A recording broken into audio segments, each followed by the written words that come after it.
Hola amigos, bienvenidos a su programa La Inmigración y tú cambiando vidas. Mi nombre es Carlos Pereira, soy director en la Florida para la Iniciativa Libre y hoy pues tenemos un programa muy rico en información. Sabemos que hay muchos cambios que están pasando en las leyes migratorias, particularmente en el área de los asilos. Y me encuentro alegre porque tenemos de vuelta a Morela. Morela, ¿cómo estás? Bien, bien, gracias. ¿Cómo están todos? Sí, gracias a Dios estamos ya de regreso. Habíamos estado fuera por unas semanitas, pero ya estamos aquí. Como ya saben, mi nombre es Morela Aguado, yo soy abogada especialista en el área de inmigración. Y sí, Carlos, efectivamente hay muchos cambios y vamos a informar a nuestra comunidad. Igual los invitamos, ustedes saben que este programa es en vivo, así que por favor empiecen a llamar en los números que aparecen en pantalla. Las preguntas son directamente en vivo y también pueden sintonizarnos a través de Jesus Christ Network y el canal 235 de Comcast. En Comcast, María Visión también. María Visión. Y nos pueden mirar en muchas plataformas, en nuestras páginas de Facebook también, Carlos sí. Pereira Trejo, Morela Aguado. Y pues vamos a empezar, Morela. La Corte Suprema falló un par de días atrás sobre la situación de asilo. Hay una confusión increíble. Sí. La interpretación de la documento que emite la Corte Suprema es muy amplio, pero poco a poco se va a ir digiriendo, se va a ir analizando hasta donde estamos ahorita. ¿A quién beneficia todos estos procesos nuevos? Realmente todos estos cambios no benefician, perjudican. Definitivamente no hay ningún beneficio que le puedo ver yo como abogada hacia las personas que están pasando por estos procesos de asilo político. Vamos a hablar de las dos cosas separadas, porque para que las personas no se nos enreden. El primer cambio que salió fue el viernes de la semana pasada, donde hasta antes del viernes, cuando una persona manda a pedir asilo, y ojo, esto es únicamente para las personas que aplican a los permisos de trabajo a través de asilo político, no afecta a las peticiones familiares, ni ningún otro.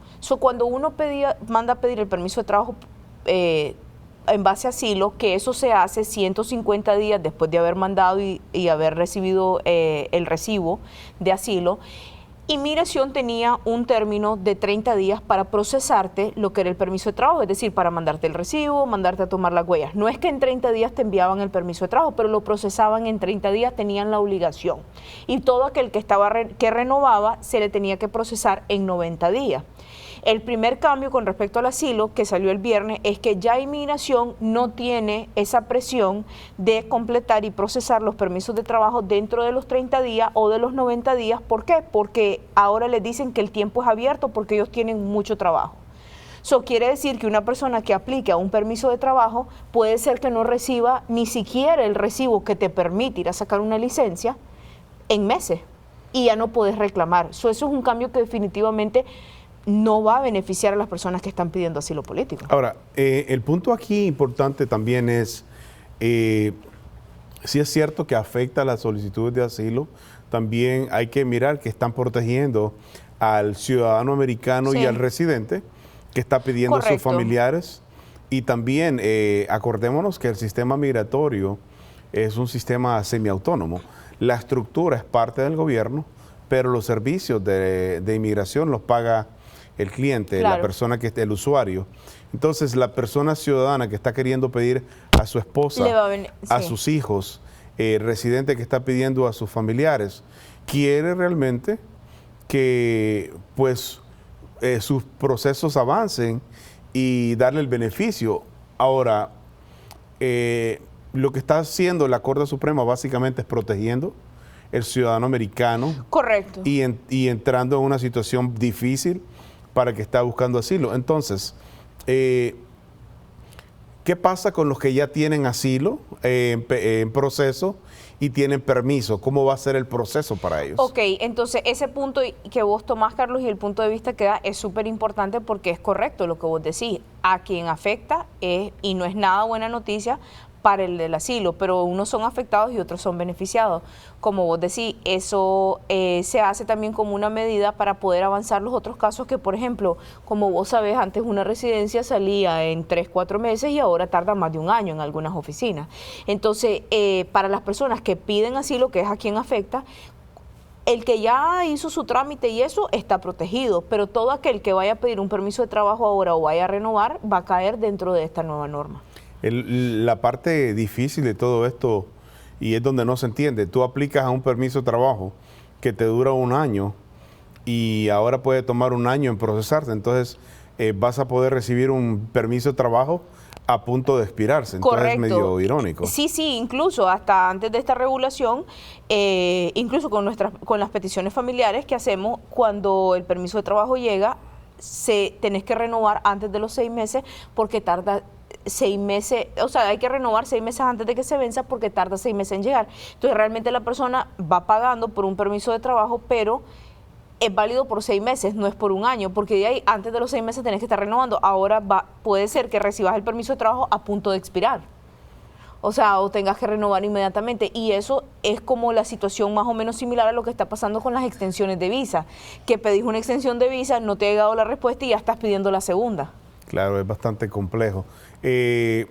Bueno, el segundo escenario bajo estas regulaciones es el hecho de que una persona que llegue a la frontera sur tiene que primero solicitar asilo en terceros países. Correcto. O países seguros.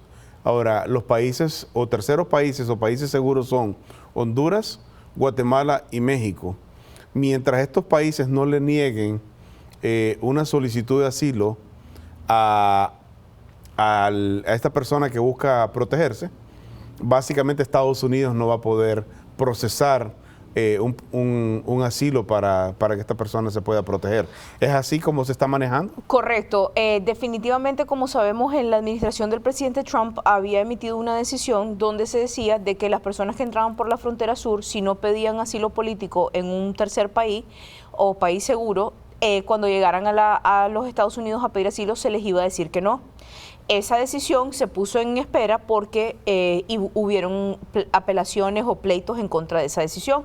Desde el punto de vista legal, un juez en California había dicho, ¿saben qué? Eso no es constitucional, y los Estados Unidos siguió aceptando asilo sin implementar esta normativa establecida por la administración.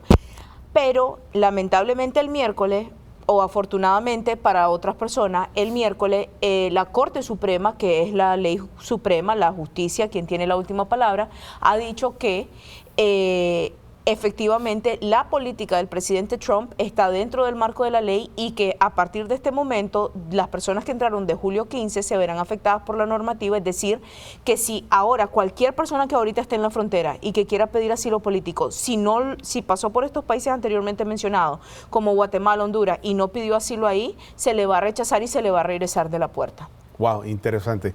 Vamos a atender nuestra primera llamada. ¿Quién nos llama? ¿De dónde nos llama? ¿Y cuál es su pregunta?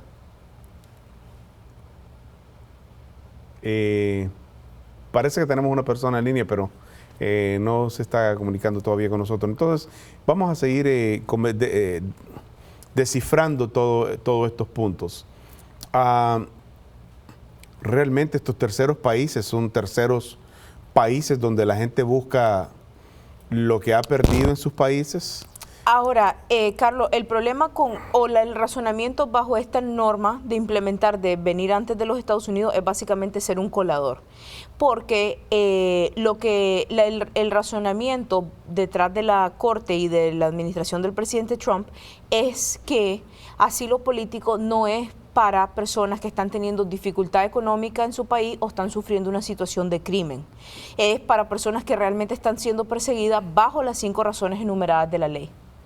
Claro, y ese es un punto bien importante en el sentido que la pobreza y las situaciones sociales de un país no son consideradas dentro de la ley universal de asilo. Correcto. Porque el asilo no es una cuestión realmente que solamente los Estados Unidos, todos los países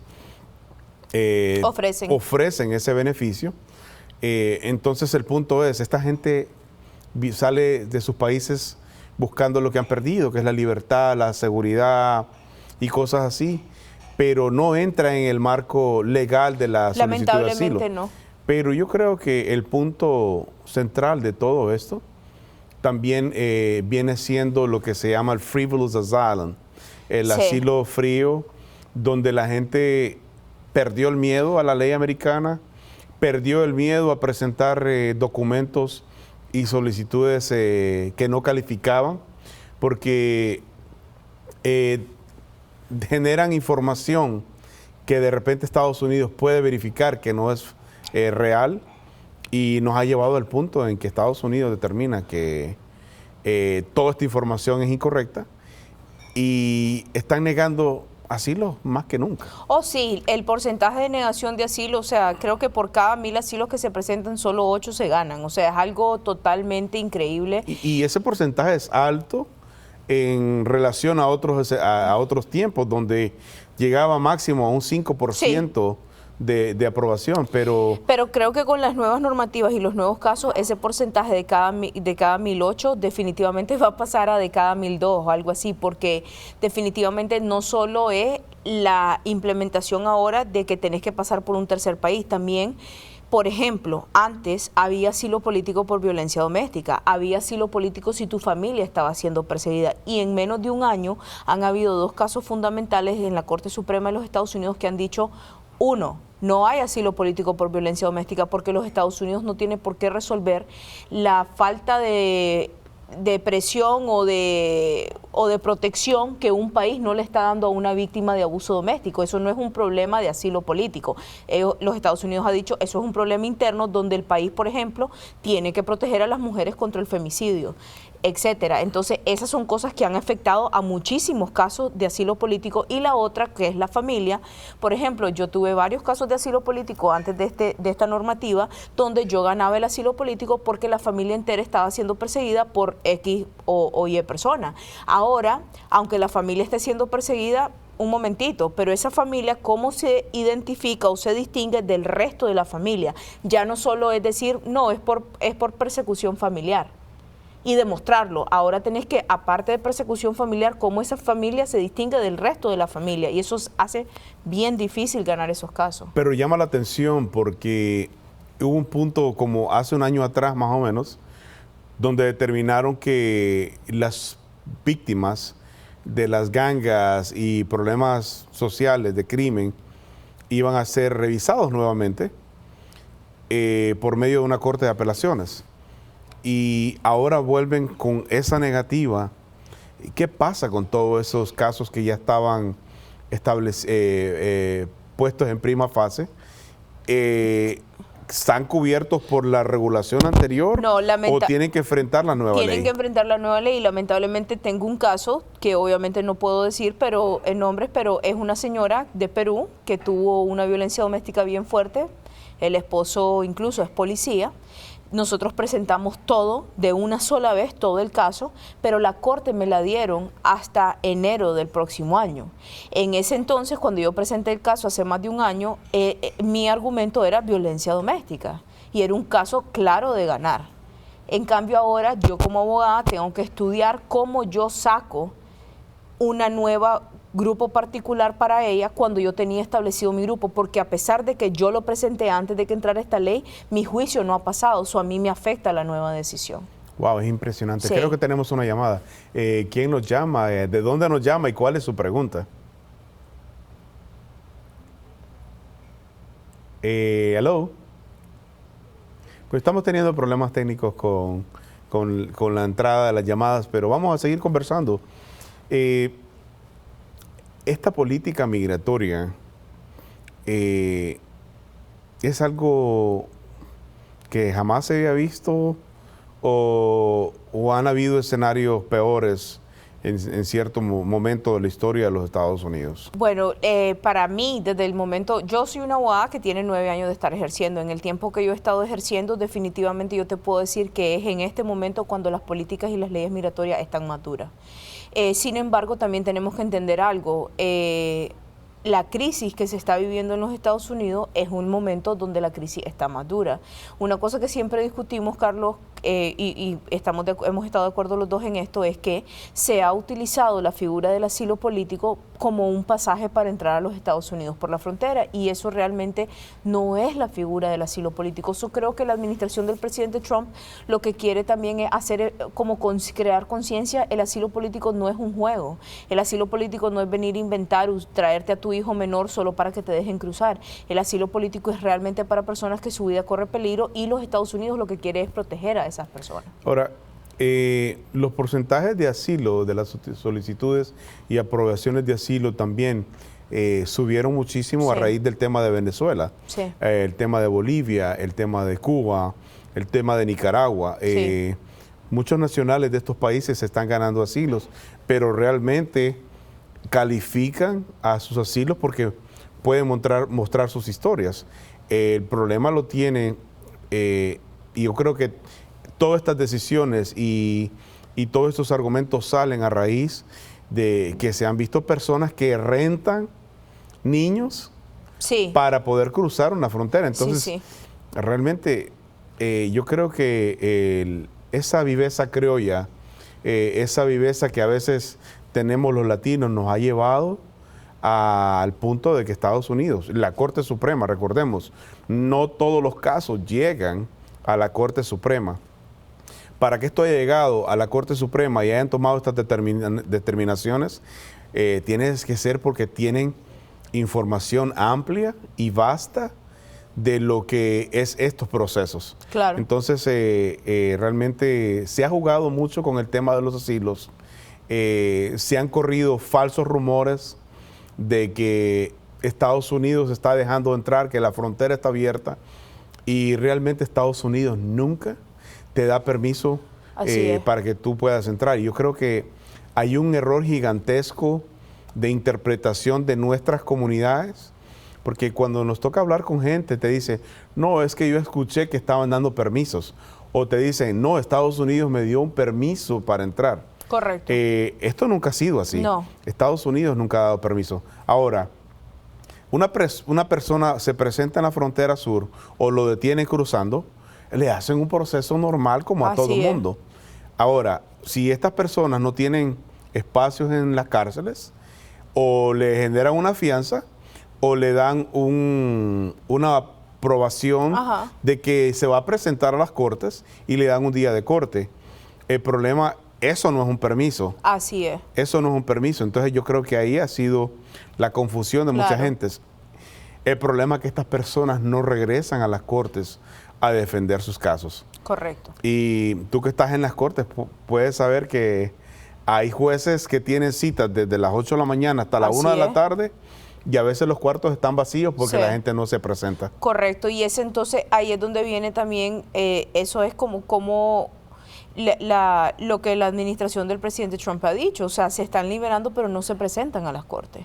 Y eso es un problema pues definitivamente que hay y que hay que ver. Y lo de los menores que decís, es cierto, los rentan, por eso ahora se sacó eso de que en la frontera te están haciendo un kit con el ADN a ver si realmente es, porque agarraban al sobrino, al primo, al tío, al muchachito y decían, este es mío solo para que me dejen salir.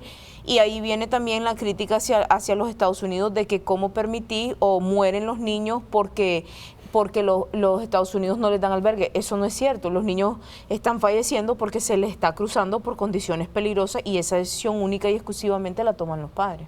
Sí, también hay un punto interesante en esto. Los niños no son juego. Así es. Los niños tienen derechos también internacionales y a los niños hay que protegerlos. Así es. No pueden ser un juego para conseguir un bypass y llegar a los Estados Unidos. Correcto. Sean o no sean tuyos. Así es, exactamente. Y ahí yo misma en consultas he tenido, y como madre que soy, obviamente me molesta que traigan a menores cuando no hay razón. Entonces yo le digo, por ejemplo, la vez pasada a un señor, ¿pero por qué usted cruzó a su niño de 5 años? ¿Por qué no venirse usted? Pues y ya usted viva lo que tiene que vivir como adulto. No, porque si no traía a mi niño no me dejaban salir.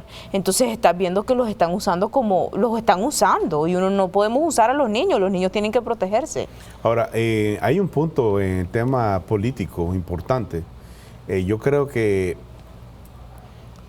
cuando el Ejecutivo y la Corte Suprema están tomando este tipo de decisiones, yo creo que le están haciendo un llamado al Congreso Federal para que tome acción. Correcto. Porque llevamos 36 años en este diálogo y no hemos avanzado un solo paso. Por lo contrario, retrocedemos. En estos 36 años lo único que se benefició fue la víctima del comunismo por medio de la ley Nacara, Sí. y no hemos tenido ninguna otra regulación que beneficie. Entonces yo creo que esta decisión de la Corte... Sí, discúlpame, por ejemplo, ni siquiera TPS a los venezolanos se les ha podido dar. Y es una situación terrible. Yo creo que el llamado es al Congreso Federal, tanto a la Cámara como al Senado, para que avancen en regular y manejar las leyes de inmigración. Correcto. Una reforma migratoria apegada a la realidad. Correcto. No una reforma migratoria que resuelva parte del problema y deje el en otro. 10 años volvemos a tener una situación similar. Yo creo que la narrativa tiene que cambiar de ambos lados. Vamos a tener la primera llamada y seguimos con la conversación. Ok. Tenemos a la señora María en línea. ¿De dónde nos llama y cuál es su pregunta? Señora María. Estamos esperando su llamada. Ok, seguimos con situaciones técnicas. Yo creo que cuando hablamos de la narrativa, estamos hablando de los dos extremos. Yo creo que la izquierda está pidiendo que se cierren las instituciones, que se cierre ICE, que se cierre todo lo que tiene que ver con el tema de inmigración. Pero realmente entonces ¿quién regula? Sí. ¿Quién determina o cómo está la seguridad nacional controlada? Tiene que haber instituciones y organizaciones que protejan el país y regulen y enforcen las regulaciones migratorias. Por el otro lado tenemos la extrema derecha, que pide que se cierren los puentes, que se hagan muros. Entonces, ¿dónde entra el comercio? ¿Por dónde entra el comercio? Los aranceles son parte de los procesos migratorios. Las visas para trabajadores son parte de acuerdos. Entonces, yo creo que nuestros países están fallando también cuando negocian las políticas de libre comercio. Fantástico que haya libre comercio con nuestros países, pero también tienen que poner sus puntos en la mesa. Si tú vas a pedirme esto, también yo quiero esto. Correcto. Y esto también tendría que ser una cantidad, una cuota de más visas para estos países. Evitaríamos estar en estas crisis. Así es. Entonces yo creo que la narrativa tiene que cambiar y el Congreso está obligado a trabajar por este tema de inmigración. Sí, y sobre todo, como vos decís, creo que fue fundamental cuando dijiste una reforma migratoria apegada a la realidad. Y eso es fundamental lo que vos decís, Carlos, porque realmente ese es el problema que hay. Hay propuestas aquí y allá, pero ninguna es apegada a la realidad. Y uno de los puntos interesantes cuando se habla de reforma migratoria, no pueden dejar por último lo que es la legalización de las personas. Tiene que ser el primer punto. Sí. Pero también incrementar las cuotas para futuros inmigrantes. Tienen que desarrollar no solamente la parte migratoria, sino la parte económica y desarrollar programas en nuestros países. Así es. Porque a veces hay intercambios y lo que se le da a estos países se desperdicia. Yo creo que tiene que haber mayor accountability, mayor control de cuando se dan asistencias para estos países y que controlen un poco el tema migratorio. Estados Unidos también tenga la oportunidad de saber si este dinero se está invirtiendo, porque entonces se le ayudan mucho a estos países, particularmente a El Salvador, a Guatemala y Honduras, y estos dineros se desaparecen. Sí. Entonces yo creo que Estados Unidos tiene el derecho, porque ese dinero es del contribuyente, y el dinero del contribuyente se respeta en este país. Claro. ¿Cómo visualizas todo esto? ¿Dónde vamos a parar? Como practicante, como persona que... porque tu práctica es un poco diferente a la práctica migratoria legal. Tú eres una persona que pelea, que guerrea en una corte, versus abogados que solo trabajan de forma administrativa. Correcto, pero incluso, y eso es súper importante, porque la corte es un mundo totalmente distinto que lo que decís cuando trabajas con la administración, que es con USCIS. En mi oficina hacemos ambas, pero ambas están difíciles. Por ejemplo, en USCIS se están implementando políticas en contra de la ley. Por ejemplo, las personas que tienen TPS y que tienen un familiar inmediato y que han viajado con un parol tienen derecho, de acuerdo a la ley, lo establece un caso que se llama Matter of Arabelli, que salió en el 2012, a pedir su residencia sin ningún problema. Sin embargo, yo tengo casos que han estado pegados por 3-4 meses porque USCIS está viendo si va a tomar en cuenta ese parol o no. O sea, el trabajo de la administración no es darle legalidad a los casos. El caso está y la administración debe de implementarlo. Entonces, la administración, en casos que antes, en 15 días, 10 días, recibías una aprobación de una ciudadanía, ahora están tardando 3, 4 y hasta 6 meses.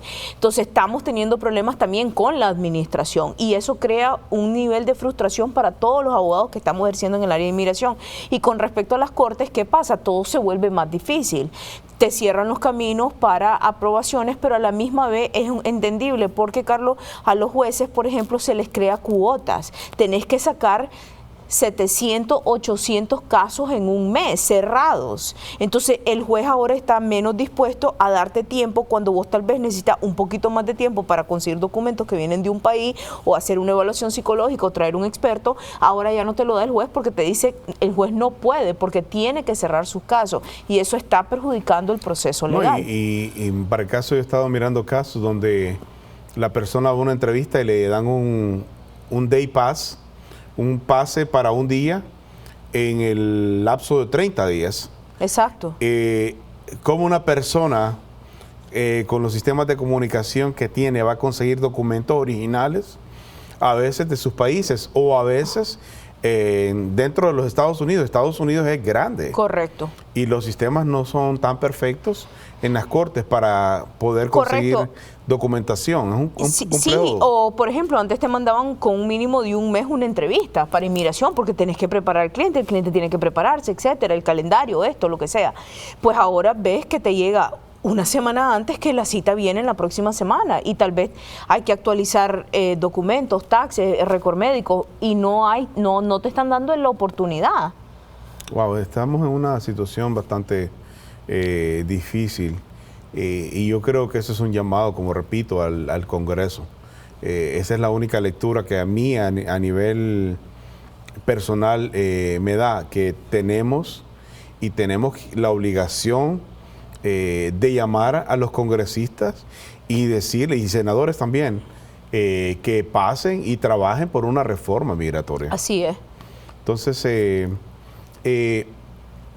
eso del TPS me llama la atención porque cuando una persona cruzó la frontera, eso se llama Entry Without Inspection, entraste sin ser inspeccionado a los Estados Unidos y básicamente una persona que tiene esa categoría de entrada, bajo la ley actual nunca va a poder legalizarse en los Estados Unidos a menos de que eventualmente busque un perdón.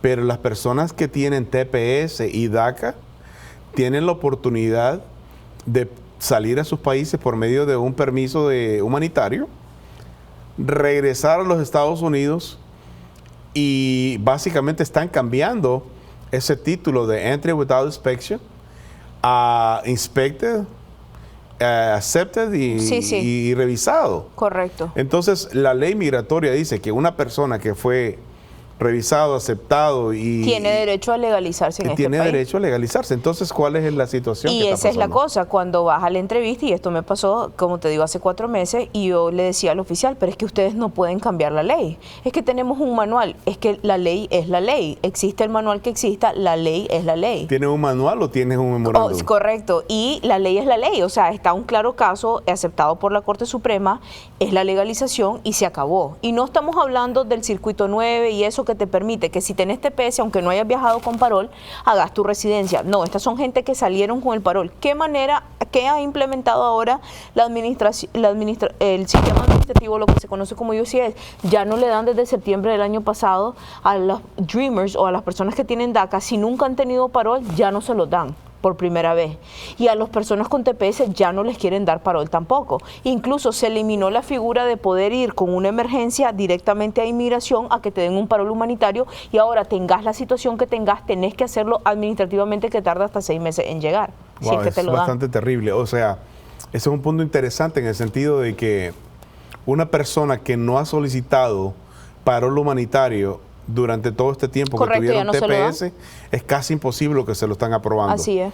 Más sin embargo, una persona que sí ha sido aprobado y ha regresado y ha utilizado ese beneficio, sí tiene la capacidad de solicitarlo. Sí, correcto. ¿Y sabes por qué se lo dan? Se lo dan porque el daño o la razón para la cual lo utilizan, que es lo que inmigración quiere pararlo, ajuste, ya lo tienen. Ya darle uno, ya que tiene uno, le puedes dar 1,000. Pero si nunca lo ha tenido, ya no se les da. Wow, interesante, porque hubo mucho tiempo que era como una pequeña ventana. Correcto. O un argumento que el practicante de la ley tenía para poderle ofrecer a su cliente un camino a la legalización. Yo pude legalizar a muchas mamás que tenían años de estar aquí, tenían TPS y sus hijos llegaron a cumplir 21. Ahora estamos en ese problema, pero ojo, el pleito sigue, porque por ejemplo, en mi caso, como en la nueva política de octubre, si digamos que esta señora, inmigración, decide no darle la residencia por esta nueva supuesta política, como ya no tiene, o sea, podrían, entonces yo o apelo o mandaría a que me manden donde el juez y pelear el hecho dentro de un juez. Y estoy segura que el juez te lo va a aprobar porque es la ley. O sea, entonces al final la apelación también la tenemos que ganar porque es la ley. O sea, también es una pérdida de tiempo y de recursos. Claro, y la ley no se ha cambiado. Y lo que cuesta, así es, para el cliente entrar en un proceso de apelación de este tipo. Sí, y para tiempo el abogado, y dinero. correcto, y para el abogado es frustrante porque casos que vos querés sacar, que no tienen mayor complicación, se vuelven complicados y se vuelven un dolor de cabeza, y esto atrasa las otras peticiones familiares o ciudadanías que estamos hablando. Claro, pero esto me lleva a un punto interesante. En el ambiente popular, o los rumores, como se conoce, también nos dañan. Sí. Porque tú escuchas versiones en la calle o grupos que dicen ya se extendió, ya puedes hacer esto, ya puedes hacer lo otro. Yo creo que hoy en día cualquier persona que tenga un escenario de inmigración no puede ir a cualquier lugar a buscar información de inmigración, porque puede terminar deportado. Incluso tenemos que entender una cosa: todas las personas que tienen un proceso migratorio a partir de octubre del año pasado y no ganan su caso y quedan ilegales, serán remitidas al juez. No podemos ir, como yo tengo muchas personas que llegan a mi oficina, que fueron a Cape Coral, que fueron aquí, que fueron allá, que la tal le llenó un papel, que mismos abogados llenan así los políticos que no van a ganar, y el señor no tiene caso por un supuesto permiso de trabajo que ahora ni llegan a recibir porque es más rápida la negación y los mandan frente a un juez, o prácticamente, como hemos dicho, se autodeportan. Ahora, hay algo interesante y te pregunto, ¿qué hace la Asociación de Abogados o la Asociación de Abogados Americanos para poder detener este tipo de prácticas? Porque para el caso donde está todo este grupo de personas detenidas en México esperando su cita, vas a ver una cantidad de abogados americanos pasando su tarjeta, aconsejándole y diciéndole a la gente: cuando tú llegues, yo te resuelvo este tema. ¿Qué está haciendo EILA? ¿Qué está haciendo la Asociación de Abogados para poder detener ese tipo de prácticas? Se están creando investigaciones, se han abierto muchas investigaciones en contra de este tipo de abogados y estas prácticas que se están haciendo. Incluso, no nos vayamos lejos, en Miramar, los abogados que van a Miramar y que están usando personas que no son abogados para que vayan y representen a los clientes. O sea, todo este tipo de cosas se están abriendo investigaciones. EILA, como vos mencionás, es la Asociación de Abogados de Inmigración de los Estados Unidos, y se abren demandas y se están creando demandas en contra de todas estas prácticas. Wow, hay muchas quejas que están haciendo las organizaciones con los abogados, estamos firmando, y que se están presentando para poder evitar todas estas prácticas. Sí, es terrible, porque realmente cuando esas personas están allá de repente miran una luz de esperanza en que llegue alguien, pero llega alguien con información incorrecta. Correcto. Más bien lo que les están haciendo es un daño a las personas. Así es. Y ya estas personas vienen con situaciones bastante difíciles. Muchos de ellos tuvieron que vender o dejar empeñadas sus tierras, sus casitas, lo poquito que tenían para poderse venir. Y aparte, entonces también son víctimas de personas inescrupulosas aquí en los Estados Unidos. Es un tema bastante complejo. ¿Qué tenemos de la implementación que viene el día 15 de octubre? El 15 de octubre se implementan nuevas regulaciones con lo que es la dependencia del gobierno, con las personas que están o han estado obteniendo food stamp, SSI, la ayuda suplementaria. El día 15 es un día que marca la historia migratoria en los Estados Unidos, porque una persona que ha estado recibiendo beneficios y está solicitando familiares, pues va a tener que dar justificación o pagar una fianza de $8,700, creo que es.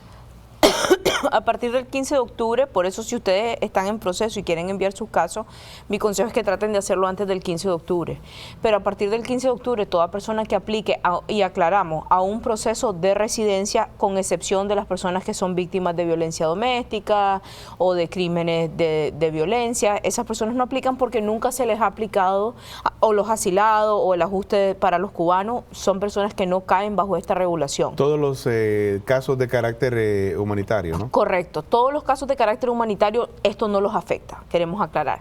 Así que, pero para las demás personas que son las peticiones, las residencias en base a peticiones familiares, en base a empleo, etcétera, a partir del 15 de octubre, el funcionario de inmigración, el oficial que te está haciendo la entrevista, tiene amplia discreción para determinar no solo si sos carga pública o has sido carga pública de acuerdo al estándar en este momento, sino qué alta o qué posibilidad tenés de ser carga pública en el futuro, lo cual es grave, porque le das una gran discreción y potestad a ese oficial. Entonces, ahora aquí viene esto, ¿para qué están los patrocinadores? ¿Para qué está si el peticionario da el affidavit, el respaldo financiero, y no gana lo suficiente? Tener alguien que viene y entra en segundo a protegerte, pero estamos viendo no al peticionario, estamos viendo también al aplicante. Pedí yo ayuda pública. La única excepción, como por ejemplo, hay cuando la mujer está embarazada y pide el Medicaid, eso es parte de la excepción, o los hijos que tienen Medicaid por emergencias familiares, pero hasta el que tiene Medicaid y sus hijos va a verse perjudicado. Y en los Estados Unidos, seamos realistas, la medicina es cara. ¿Quién puede estar pagando, para cuando los muchachitos están pequeños, un doctor privado? O sea, tenés que tener una posición económica distinta a la realidad. Y sí, son cambios bastante drásticos. Eso va a afectar a muchas personas. Y también, oye, les van a poner una multa. Así es. Como una pequeña fianza si calculan que la persona en el futuro va a ser carga pública. Entonces, hay puntos interesantes que en nuestros próximos programas vamos a estar hablando. Vamos a estar hablando de lo que es las finanzas, cómo organizar nuestras finanzas. Uno de los grandes problemas es que mucha comunidad se declara self-employed y que él es su mismo empleador, y cuando hace sus declaraciones de impuestos tiene declaraciones muy bajas. Así es. Y eso lo pone en una guía de pobreza. Así es. Y al ponerlo en guía de pobreza, entonces califica a muchos beneficios. Pero a lo mejor esta persona está ganando 3, 4 veces más de lo que declara, y ya Estados Unidos lo descubrió. Ya. Estados Unidos lo descubrió, y entonces yo creo que estos cambios vienen a raíz de todos estos escenarios. Correcto, definitivamente, y eso es una situación que a diario la vemos. Bueno, Morela, me encanta que podamos estar juntos de vuelta. Esto es información importante. Se nos está acabando el tiempo, pero el día 15 entra en vigencia la ley. Casos que entren ya el día 15 al sistema de inmigración, así es, ya están apegados a las nuevas regulaciones. Si usted tiene casos, mínimo, tiene que mandarlos el día 12 con la oportunidad que llegue el next day, el siguiente día, sí, para que puedan estar protegidos. porque la ley migratoria no es retroactiva. Así entonces, si usted tiene casos de solicitudes pendientes y ha estado recibiendo beneficios, preséntelos por lo menos el día 12 de octubre para que no vaya a entrar en una situación compleja y tenga que eventualmente pagar una fianza tan alta que es lo que está costando. Bueno, Morela, llegó el tiempo de despedirnos. Llegamos al final de nuestro programa. La próxima semana vamos a estar hablando igual de todos estos cambios. Los invitamos a que nos escriban en nuestra página de Facebook, así como al correo electrónico, y las llamadas, recuerden que nuestro programa es en vivo. Morela Aguados, abogada de inmigración. Feliz independencia para Centroamérica y México, que estamos de fiesta. Y muchísimas gracias. Mi nombre es Carlos Pereira, director en la Florida para la iniciativa. Gracias por dejarnos entrar a sus hogares y que Dios me los bendiga.